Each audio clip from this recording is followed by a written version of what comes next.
우리가 지난주에는요, 감사의 자리로 돌아오라 라는 말씀과 은혜로 나누었습니다. 감사는 결과가 아니라 그 삶 가운데에서, 가정 속에서 피어나는 은혜다라고 함께 나누었고요. 우리가 어떤 결과, 예를 들어서 우리가 무엇이 소원이 이루어지거나 또 바라는 일들이 해결되었을 때 그때만 감사하는 그런 모습이 아니라 매일매일 순간순간에 삶 가운데 젖어드는 하나님과의 교제 가운데 일어나는 그 감사를 드리라라는 말씀으로 함께 나눈 것입니다. 그것이 바로 우리의 삶 가운데서 매일 일어나는 감사인 거예요. 우리가 어떤 목적을 가지고 하나님 앞에 기도드려서 그것이 응답받아지는 것, 그 감사 가운데는요, 매일매일 일하시는 하나님의 노력이 있고 열심이 있다는 것입니다. 아멘. 그것이 우리에게는 갑작스럽게 이루어진 뜻하지 않는 기쁨이고 은혜인 경우도 있지만, 사실은 그것을 만들기 위해서 하나님께서는 처음부터 우리의 기도를 들으시고 움직이시고 또 인도하셔서 그 결과를 만들어내셨다는 겁니다. 아멘. 그렇기 때문에 그 결과에 감사하지 말고 과정 속에서 함께 하신 그 하나님의 은혜에 감사하라. 그것이 바로 감사의 자리로 돌아오라라는 초청이었고 또 은혜였던 것입니다. 그런데 그 감사의 자리로 돌아와서 이제 또 새롭게 시작하는 그 감사 가운데 우리는 여러 가지 도전을 받게 되는 거죠. 감사가 변하게 된다는 겁니다. 감사가 쇠하게 되고요, 또 변식되고 되고요, 또 변색되어지는 경우들이 있다라는 거, 종종 있다라는 겁니다. 감사는요, 머무르는 것이 아니라 지속적으로 계속해서 이어지고 연결되어진다는 것을 잊지 않으시기 바랍니다. 아멘. 상황이 변하지 않기 때문에, 현실이 고단하기 때문에, 환경이 나빠서 감사할 수가 없어요 라는 것이 아니라, 변하지 않아도, 고단해도, 환경이 나빠도 그 속에 하나님의 일하심을 신뢰하며 나가는 감사가 진정한 감사가 되는 줄 믿으시기 바랍니다. 아멘. 그런데 이런 진정한 감사가 되려면 어떻게 우리가 감사할 수 있는 마음이 우리 안에 있는지를 먼저 살펴봐야 돼요. 이것이 그냥 맹목적으로 내가 결단하고 나 매일매일 하나님께 감사해야지 라고 해서 감사되어지는 것이 아니라는 겁니다. 그러면 무엇이 우리 삶 가운데에서 확정적으로 감사로 연결될 수 있냐는 거죠. 그것은요, 하나님이 우리 삶 가운데 해석되어져야 되는 거예요. 아멘. 하나님이 매일매일 함께 하신다는 그 은혜가 삶에서 해석되어지면 그것이 동의가 일어나고 그것이 하나님 앞에 감사할 수 있는 삶으로 바뀌어진다는 것입니다. 아멘. 다시 말하면요, 그 해석이라는 관점은 우리의 시선이 먼 곳에서 하나님으로 향하게 되는 역사적인 날이라는 것입니다. 아멘. 그것이 해석이에요. 아멘. 세상을 향해서 우리의 시선이 가 있다면 세상을 보지 아니하고 그것이 하나님에게로 향하는 시선, 바뀌어지는 시선, 그것이 바로 하나님이 원하시는 해석의 능력이라는 것입니다. 하나님을 줄기차고 바라볼 때 비로소 하나님의 크신 은혜가 삶 가운데서 해석되어지고 우리 삶의 통로를 통해서 드러나게 되는 것입니다. 많은 사람들이 그렇게 이야기해요. 하나님이 계실까? 또 믿는 자들조차도 늘 세상을 바라보면 그렇게 하나님을 믿고 나가더라도 실족하게 되고 의심하게 되는 것이죠. 그런데 그럴 때 하나님의 우리 은혜 가운데서, 우리 삶 가운데서 하나님의 역사적인 순간들이 드러난다면, 그러면 세상은 바뀌어지게 되고 나 자신도 바뀌어지게 된다는 겁니다. 나는 말씀만 따랐고 말씀만 바라보고 주님만 따랐는데 그 어려운 환경 속에서도 주님만 말씀만 바라보고 살아계심을 믿고 따랐는데 내 삶이 변하게 되고 내 주위가 변하게 되고 환경과 더불어서 모든 상황들이 역전되어지는 순간을 맞이하게 되는 그 순간 어떤 것이 해석되어지는 겁니까? 바로 내 삶에서 하나님의 일하심이 드러나게 되는 거예요. 아멘. 나도 몰랐던 그 하나님께서 나와 함께 걸으심으로 인하여서 내 삶에서 일하고 계심을 많은 곳에서 드러내고 계셨다는 겁니다. 그것이 내가 이루어지는 그 순간에 인정되어지고 해석되어지는 거예요. 아, 하나님이 함께 하셨구나. 내 삶 속에서 여전히 인도하시고 계시구나. 그랬을 때, 그것이 반복되어질 때 우리는 그 삶 가운데서 하박국처럼 흔들리지 않는 신앙을 갖게 되는 줄 믿으시기 바랍니다. 오늘 1장과 2장은요, 하박국이 우리와 같은 성정을 가지고 있다는 것을 여실히 드러내고 있습니다. 여러분들, 우리만 가지고 있는 것이 아니에요. 우리만 흔들리고 있는 신앙을 가지고 있는 것이 아니고 하나님에 대한 흔들림을 가지고 있는 것이 아닙니다. 하박국 선지자도 이 당시에 너무도 큰 흔들림을 가지고 있어요. 여러분들, 하박국 선지자 1장서부터 3장을 우리가 오늘 지켜보면서 우리의 삶 가운데 일어났던 일과 얼만큼 비슷한지를 우리가 확인할 겁니다. 한번 찾아가 보도록 하겠습니다. 하박국 1장을 한번 보시면 하박국 1장 1절서부터 4절에는 당시 상황에 대한 부분들을 하박국이 설명하고 있어요. 당시 상황이라고 하면요, 아직 유대가 멸망하지 않는 상황이에요. 그런데 극한의 그 유대 사회가 아주 부패하며 죄악으로 점점 새하얘지는 상태가 되어버리는 겁니다. 그래서 하박국 선지자가 하나님의 믿음을 가지고 하나님을 사랑하는 마음을 가지고서 또 민족을 사랑하는 마음으로 이렇게 이야기하는 겁니다. 여호와께 내가 부르짖어도 주께서 듣지 아니하시며 어느 때까지입니까? 내가 강포로 말미암아 외쳐도 주께서 구원하지 아니하시나이까. 무엇 때문에 힘들고 있는 겁니까? 부패생 때문에 자기가 가지고 있는 믿음이 흔들리는 거예요. 왜 내가 선한 믿음, 하나님을 찾는 그 은혜가 이렇게 소멸되어져야 갑니까? 왜 심판하지 않니합니까? 왜 저들의 신앙은 점점 악해지고 정치와 경제와 모든 문화들이 점점 그 빛을 잃어가고 악함으로 세상을 뒤덮고 있습니다. 그리고 뭐라고 이야기해요? 3절에 보니까 어찌하여 내가 죄악을 보게 하시며 폐역을 눈으로 보게 하십니까? 겁탈과 강포가 내 눈앞에 있고 변론과 분쟁이 일어났습니다. 변론과 분쟁이 누가 제일 많이 해요? 정치 지도자들이죠. 변론과 분쟁을 서로가 하고 있는 거예요. 누가 옳다? 내가 옳다라는 거예요. 서로가 서로를 이야기할 때 믿는 자들은 힘든 거예요. 그렇게 물어볼 때가 많아요. 목사님, 왜 저 사람들이 그래요? 목사님, 왜 대통령이 그러죠? 이렇게 이야기해요. 왜 세상의 대통령들이 그래요? 어느 날 어떤 집사님이 저에게 찾아와서 그런 질문을 하는 거예요. 미국의 대통령이 왜 그러죠? 그가 믿음의 신앙을 가지고 있다고 하지 않았습니까? 그런데 왜 할로윈을 좋아하죠? 앞뒤 안 맞지 않습니까? 이렇게 이야기하시는 거예요. 우리가 하나님을 믿다 하더라도 세상을 안 볼 수가 없잖아요. 세상을 보게 되면 왜 하나님의 시선으로 보게 되면서 우리에게 얼마나 큰 마음의 상처가 있고 실족이 있고 실망이 있는지 세상을 보게 되면 그렇게 되는 거예요. 그리고 그뿐입니까? 정치 지도자들만 그런 것이 아니잖아요. 또 경제 지도자들, 또 아버지 종교 지도자들이 다 그렇게 부패하며 또 그런 형식으로 살아가고 있는 시대가 어느 시대였냐면 바로 이 유대 시대였다는 거예요. 정치 지도자들이 완전히 폐역을 해서 죄악이 아주 만연하게 시작된 겁니다. 그 죄악이 어떻게까지 진행이 됐냐면 약한 자를 겁탈한다는 거예요. 윤리와 도덕이 무너졌고요. 율법이 해이해졌다는 겁니다. 그리고 선악의 경계가 무너지고 종교와 정치가 야합하고 악인의 의인을 에워싸고 정의가 굳게 되며 종교 지도자와 정치 지도자가 완전히 붕괴되는 상황. 이게 어느 시대 때예요? 바로 유대 당시 마지막 시대 때인 거예요. 유대가 패망하기 전에 마지막 시대 때인 거예요. 그것에 왜 하나님 관여가 없냐라는 거예요. 저들의 마음을 돌려세우고 심판하셔야 되는데 왜 채찍을 들지 않으시죠? 하나님에 대한 신뢰가 상실되는 기도를 하고 있는 겁니다. 감사가 사라지고 불평이 하나님 앞에 나오게 되는 거예요. 나의 믿음을 자꾸 흔들게 하는 이런 상황 때문에 하나님, 내가 믿음이 흔들려요. 불평하게 되는 것이죠. 그러고 난 다음에 5절에서 11절까지는 하나님의 응답을 하십니다. 여호와께서 이제 그런 응답에, 그 하박국의 기도에 이렇게 응답하십니다. 보라, 내가 사납고 성급한 백성 곧 땅이 넓은 곳으로 다니며 자기의 소유가 아닌 거처들을 점령하는 갈대아 사람들을 일으켰다는 거예요.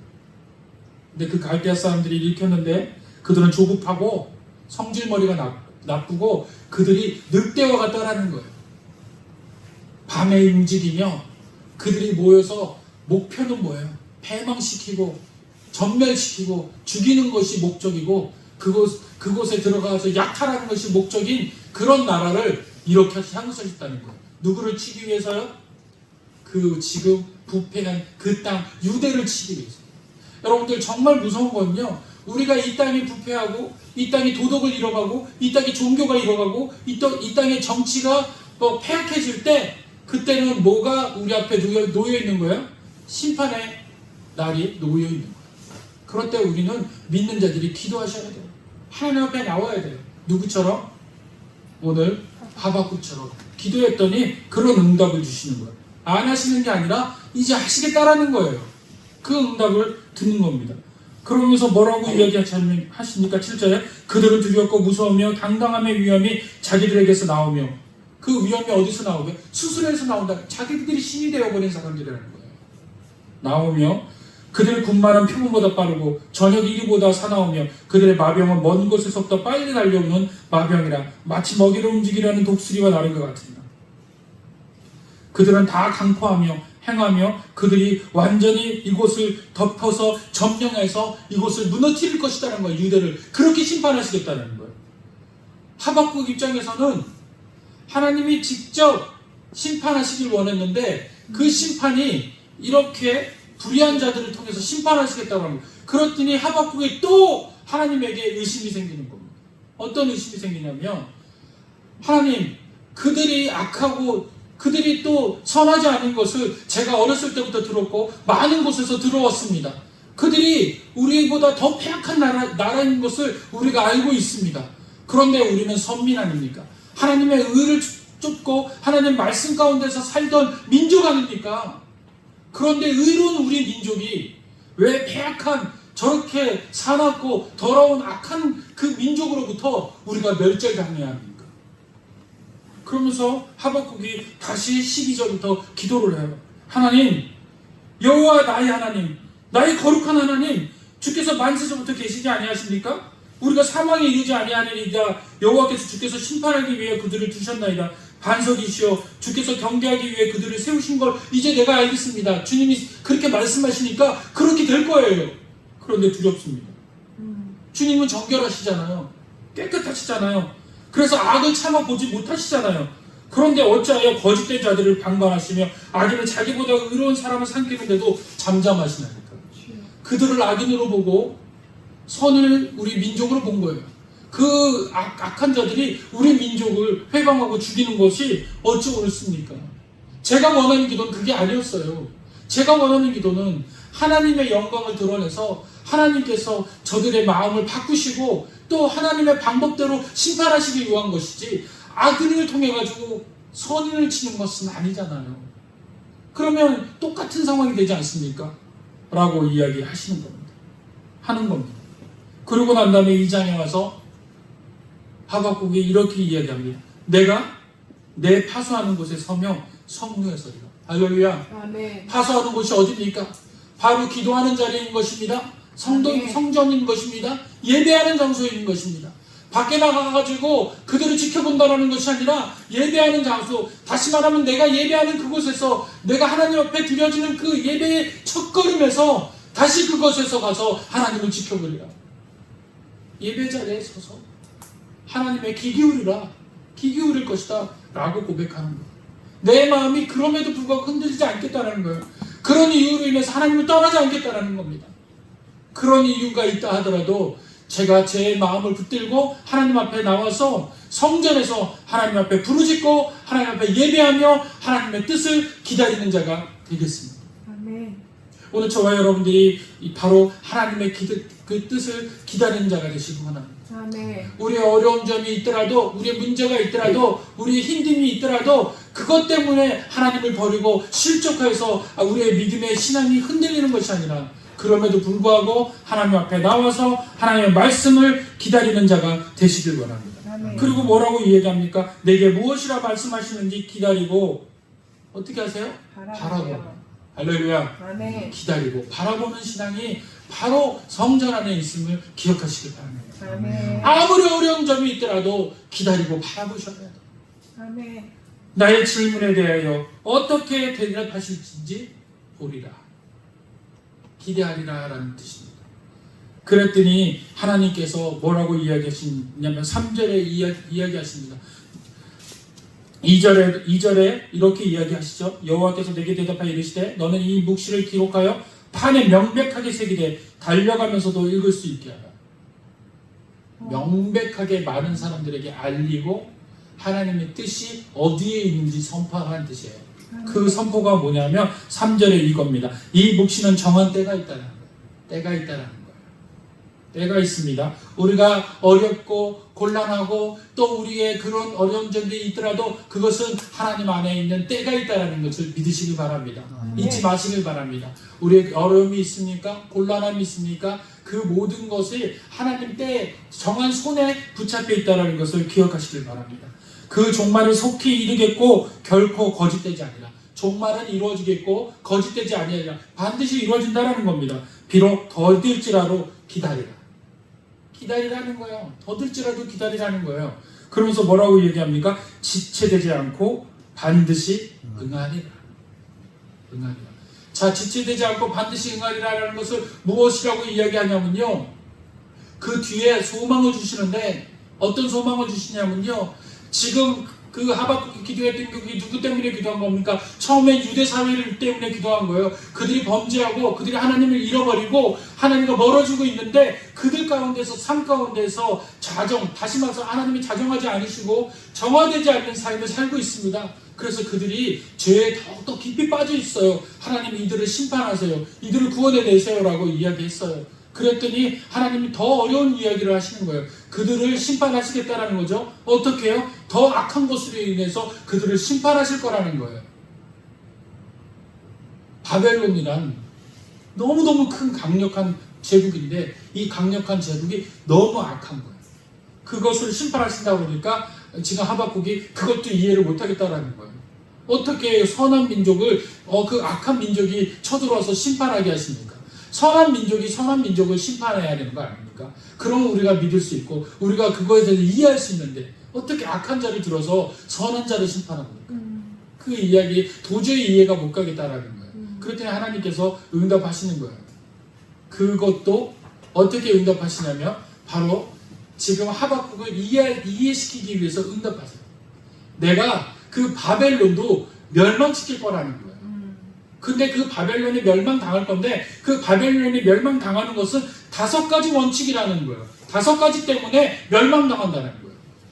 여러분, 우리 삶 가운데 감사하지 못하는 그 조건이 있는데 그 조건과 이 멸망의 조건이 너무도 같다라는 겁니다. 이 멸망과 이 바벨론의 멸망의 조건과 우리가 감사하지 못하는 이 5가지 조건이 만약에 우리 삶 가운데서 늘 일어나는 거라면 우리는 하나님 앞에 기도할 수도 없고요, 또 하나님 앞에 예배 드린다고 해도 하나님의 응답을 기대할 수가 없어요. 왜냐하면 들려오지 않기 때문에 그렇습니다. 자, 그렇다면 우리가 그 5가지의 분명한 그 모습을 한번 보도록 할게요. 첫 번째는요, 악한 자가 더 형통해 보이는 거예요. 우리가 감사하지 못한 조건 뭡니까? 오늘까지 감사했어요. 그런데 세상에 나가서 보니까 악한 자가 더 형통해 보여요. 더 잘 돼 보이는 거예요. 아니, 나는 선하게 방법으로 해서, 우리 여기 장로님들 사업을 하시지만 선하게 사업을 했는데도 불구하고 악한 자를 따라가지 못하는 거예요. 악한 자는 악한 방법으로 인해서 더 형통해 보이는 거예요. 그럴 때 우리가 어떤 마음이에요? 하나님 앞에 감사하려는 마음이 쇠해지는 거예요. 하박국 1장 3절에서 4절에 이렇게 이야기하죠. 악인의 의인을 에워싸이나이다. 이것 때문에 우리가 감사가 멈춰있다. 두 번째는요, 악한 자에 대한 하나님 심판이 더딘 거예요. 더딘 겁니다. 주님 왜 침묵하십니까? 왜 하박국이 이렇게 기도를 해요? 왜 저들을 심판하지 않습니까? 그렇게 이야기합니다. 그리고 세 번째는요, 내 삶 어느 것 하나도 풀리지 않아요. 계속 반복적으로 어려운 겁니다. 기도에도 여전히 막혀있고 벌어도 보이지 않고 해도 잘 안 되고, 그러니 감사가 자꾸 식어져요. 그리고 네 번째는요, 감사하다가 현실을 보면 다시 실족하여 돌아가는 마음이 생기는 거예요. 감사하려고 했다가 주님 정말 계신 건가요? 의심하게 되고 믿음조차가 완전히 흔들리게 되는 겁니다. 다섯 번째는요, 하나님의 소망이 현실의 것의 문제에 가려져서 절망감으로 바뀌어지는 겁니다. 대답 없는 기도, 보이지 않는 해결, 그리고 무거운 침묵.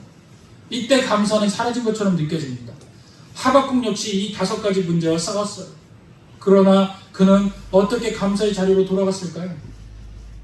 하나님 앞에 그 은혜들을 하나하나 들었을 때 그 모든 문제가 해석이 되어지는 겁니다. 그렇다면 바벨론의 5가지는 무엇이었을까요? 첫 번째는요, 약탈과 폭력으로 부를 삼았다. 아까쯤에 악인들이 더 잘 산다라고 얘기했죠. 그 악인들은 뭐 때문에 부를 축적한 거야? 약탈과 폭력이에요. 절대 선함으로 그들이 하지 않습니다. 본문에 보니까 그렇게 나와 있어요. 그렇게 나와 있어요. 4절에 보니까 보라 그의 마음은 교만하여 그 속에 정직하지 못하다. 그는 술을 마시며 거짓되고 교만하여 가만히 있지 아니하고 수월처럼 자기의 욕심을 넓히며 또 그는 사망같이 족한 줄을 모르고 자기에게로 여러 나라를 모으며 여러 방백을 모으나니 그 무리가 다 숙담으로 그를 평론하여 조롱하는 시로 그를 핑자하지 않겠느냐. 곧 이르기를 화 있을 진저 자기 소유 아닌 것을 모으는 자여 언제까지 이르겠느냐. 볼모 잡은 것으로 무겁게 진지냐. 누구예요? 바벨론이에요. 약탈하고 폭력으로 자기가 막 부유해지는 거예요. 절대 그것을 기뻐하지 않으시길 바랍니다. 주님은 뭐라고 이야기하십니까? 4절에 보니까 뭐라고 이야기해요? 마음은 교만한 그들은 정직하지 않으나 의인은 뭐 때문에 산다고요? 그의 믿음으로 살리라. 할렐루야. 아멘. 악인은 죽는다라는 거예요. 결론이 정직하지 않은 것으로 폭력적으로 악함으로 반드시 죽지만 의인은 믿음으로 살 거라고. 할렐루야. 아멘. 믿음으로 산다는 거예요. 저와 여러분들이 믿음으로 살기를 원합니다. 아멘. 이 믿음으로 산다는 말을 여기에서만 쓰지 않았어요. 로마서에서도 쓰게 됩니다. 로마서 1장 17절 바울이 이 이야기를 해석이 되어진 거예요. 그래서 오직 의인은 믿음으로 살리라. 그리고 루터도 이 말이 해석이 되어진 거예요. 오직 의인은 믿음으로 산다. 행위로 사는 것이 아니구나. 믿음으로 사는 것입니다. 갈라디아서 3장 11절에도 오직 의인은 믿음으로 산다라고 증거하고 있고 히브리서 10장 38절에도 믿음을 가진 자들의 모든 삶의 그 능력은 의인이 갖는 믿음 때문에 그들의 삶이 변화해지고 또 은혜로 알게 되어진다라고 해석하고 있습니다. 그렇습니다. 우리는 의인, 정말 하나님 앞에 모든 것이 해결되지 않고 어려운 상황 속에서 살지만 그럼에도 불구하고 우리의 영과 육체와 모든 것을 지배하시는 하나님을 믿는 믿음으로 살게 될 줄 믿으시길 바랍니다. 아멘. 이것이 바로 우리가 가진 하나님의 담대함인 거예요. 하나님의 꿈이시고 하나님의 우리들에게 주시는 해석의 은혜인 줄 믿으시길 바랍니다. 그것이 우리 삶 가운데 해석되어지면 우리는 믿음으로 살게 되는 거예요. 아멘. 그것이 감사로 살게 되는 겁니다. 거기에 되는 겁니다. 그러나 그러지 못한 바벨론은 그것으로 망한다라고 얘기했습니다. 약탈과 폭력으로 불을 쌓는 그것이 성경에는 뭐라고 이야기하냐면 교만이다라고 얘기해요. 자기가 제일 높다, 자기가 하는 일들로 인해 가지고 어떤 누구도 자기를 대적할 수 없다라고 생각해서 힘이 자기가 강력하다라고 여겨지는 행위, 그것이 교만인 거예요. 그걸로 그 감사하지 못한 삶을 살게 된 겁니다. 그것이 두 번째로는 왜 악인이 잘 되냐라는 그건데, 여기에 바벨론은 두 번째 9절에 보니까 재앙을 피하기 위해 높은 데 깃들이며 하며 자기 집을 위하여 부당한 이익을 취하는다. 자, 이익을 취하긴 취하는데 누구를 희생시켜서 자기 이익을 챙기고 있는 거예요? 이웃을 희생시켜서 그 이웃의 돈으로 자기 집을 부흥케 하는 자. 이것이 바로 하나님 앞에 감사하지 못하는 자. 그리고 반드시 멸망하는 자인 줄 믿으시기 바랍니다. 부정하게 쌓는 것으로 자기 왕국을 세우는 것, 부당이익을 이야기하는 거예요. 여러분들 정치 지도자들이 부당이 너무도 많은 일들이 이루어지고 있어요. 그런데 많은 그 국민들이 그 모습을 보고 이제는 혀를 차고 있습니다. 이제는 다 포기했어요. 그러면서 뭐라고 그래요? 정치 지도자들은 다 그런 놈들이야. 이렇게 이야기하잖아요. 그것이 뭡니까? 심판대에 이미 놓여있는 자들이라는 거예요. 이거는 어떻게 할 수가 없어요. 제가 얘기하는 것이 아니라 성경이 그렇게 이야기하고 있다는 겁니다. 세 번째는 열심을 내어도 실족한다라는 거 우리. 그런데 바벨론은 피로 도시를 건축하는 거예요. 12절에 보니까 피로 성을 건축하며 불의로 성을 건축하는 자의 화했음자. 그 피가 뭡니까? 또 어떤 거냐면 사람의 피일 수도 있지만요, 또 짐승의 피일 수도 있고요. 아무튼 자기 건축을 위해서 누군가를 희생시키는 거예요. 자연이 희생되는 거예요. 그래서요, 이 바벨론의 전쟁을 통해 가지고 많이 희생되어진 게 어디냐면 백향목이 그렇게 잘려나갔대요. 전 백향목이 잘려나가서 그 백향목을 가져다가 바벨론으로 다 이송을 해버린 거예요. 어떤 성을 쌓기 위해서? 자기 궁전을 쌓기 위해서 각각의 나라에 있는 좋은 것들이란 좋은 것을 다 훔쳐가는 거예요. 그것이 바로 피인 거예요. 피. 그 피를 통해 가지고 자기 도시를 건축하는 그 모습, 그것이 하나님이 심판하시는 겁니다.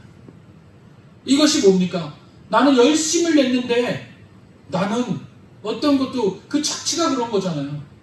내 소유가 없고 늘 내가 모은 것은 다 누구의 소유예요? 타인의 소유가 되어버리는 거예요. 그런 것 때문에 우리가 실족하고 실망하지 않습니까? 그런 일들이 바로 이 성경에서 바벨론의 일들이다라는 거예요. 네 번째는요, 타락과 수치를 조장하는 자입니다. 보니까 16절에 보니까 내게 영광이 아니요 수치가 가득한 즉 너도 마시고 너희의 할례 받지 아니한 것들을 드러내라. 여호와의 오른손이 자네 내게로 돌아올 것이라. 더러운 욕이 내 영광을 가리라. 이게 뭐냐면요, 자기네들이 음란하고 자기네들이 패역한 것들을 민족에게, 다른 민족에게 그것을 강제적으로 가리키는 거예요.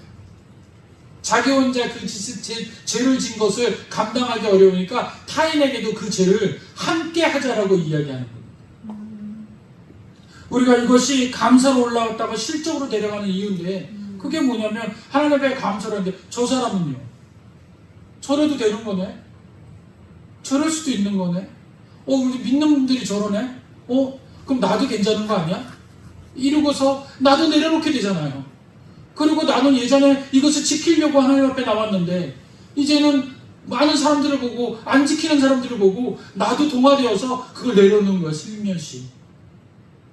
그것이 바로 감사로 올라왔다가 실족으로 내려가는 상태라는 겁니다. 누구 때문에 그래요? 도덕과 타락 수치를 통하여서 나도 전이가 되어지는 거, 그런 겁니다. 그럴 때 내 마음에 감사가 사라지는 것이죠. 그리고 마지막에는요, 현실이 소망을 덮을 때 우리의 마음이 실족하게 돼요. 현실이 너무 큰 거예요. 그리고 내가 소망을 가지려고 할 수가 없습니다. 요즘에 보니까 주택지구를 했는데 서울 이외에는 그 서울 자체에 이제 집을 살 수 없을 정도로 그렇게 정책을 펼치고 있더라고요.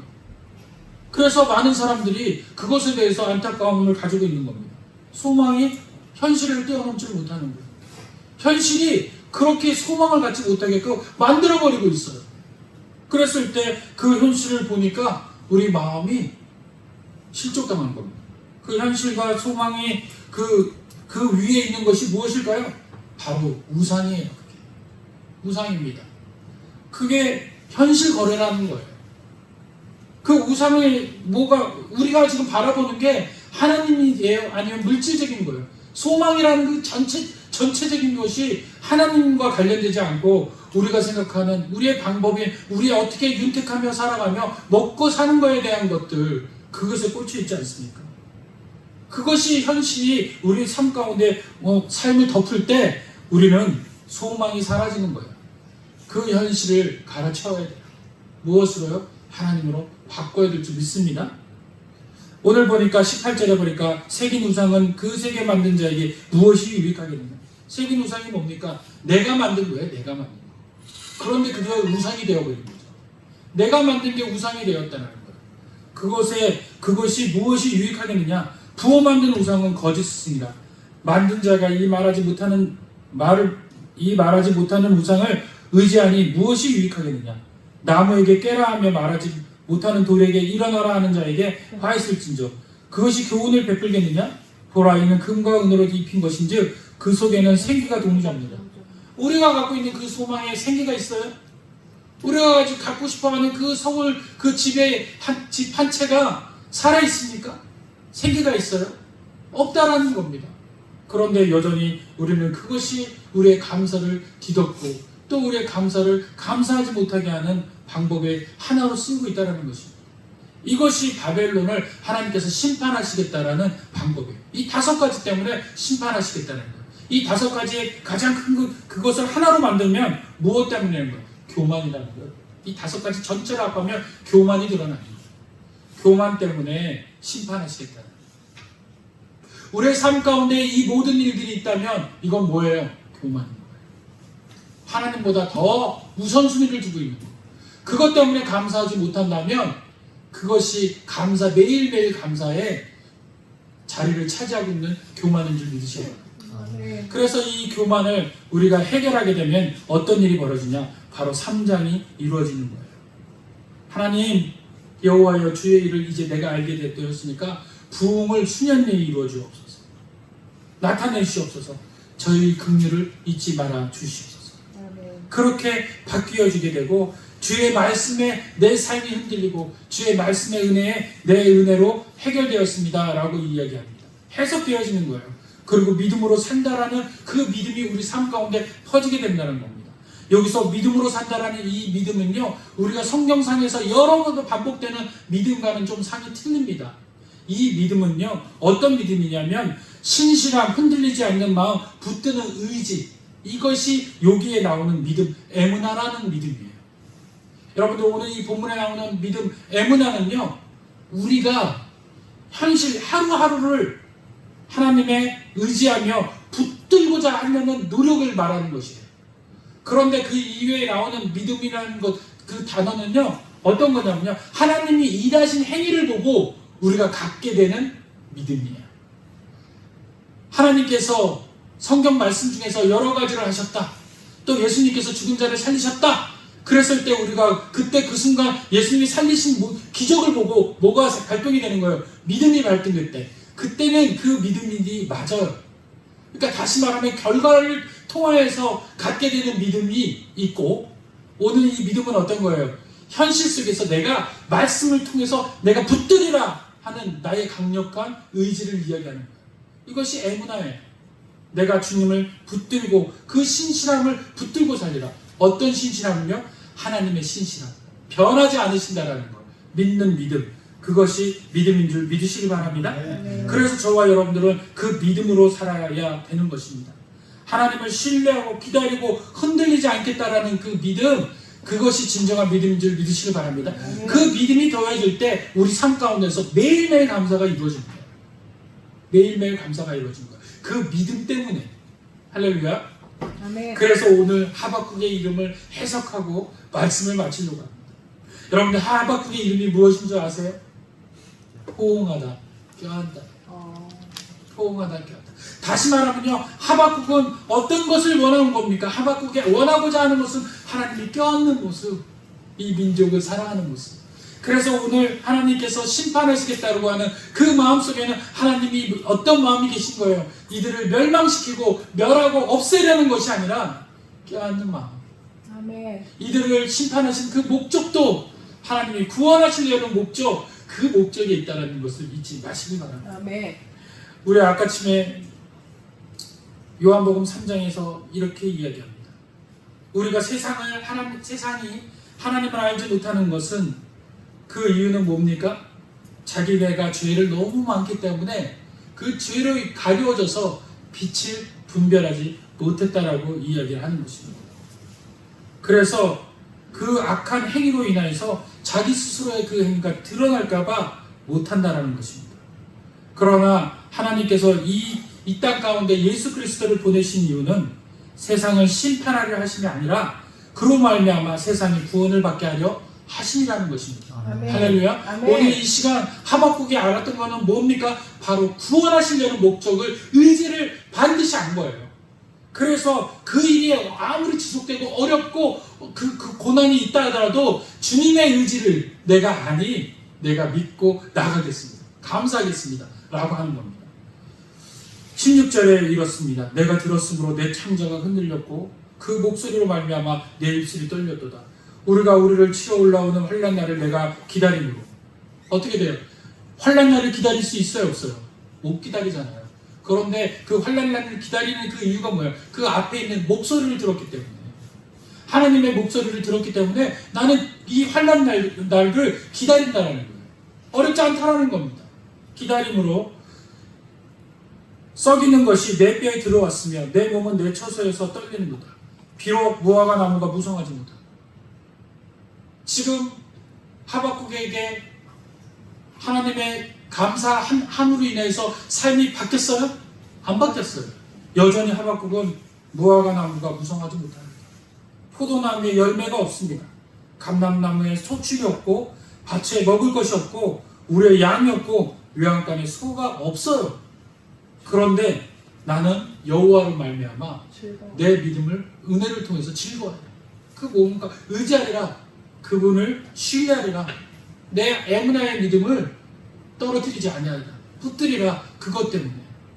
그것이 있을 때 뭐가 남은 겁니까? 매일매일 감사할 수 있는 거예요. 그럴 때 아침에 여러분들 눈을 뜨면 아침에 감사하고 일상에 감사하고 저녁에 눈을 감을 때 하나님 보호하심에 감사할 수 있게 되는 줄 믿으시기 바랍니다. 아멘. 오늘 저와 여러분의 그 믿음이 바로 그 믿음이 흔들리지 않는 믿음, 그리고 쇠하지 않는 믿음, 꺾이지 않는 믿음이 될 줄 믿으시길 바랍니다. 아멘. 기도하겠습니다.